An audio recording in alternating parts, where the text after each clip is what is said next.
రామరావణ యుద్ధం చేసి చూడగానే ఒక పక్క రాక్షసుడి నించున్నట్ట, పక్కనే వానరుడు నించున్నట్ట.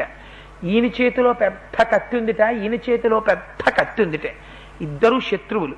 ఈ కత్తి తీసి వానరుణ్ణి రాక్షసుడు కొట్టాలి, రాక్షసుడు వానరుణ్ణి కొట్టాలి.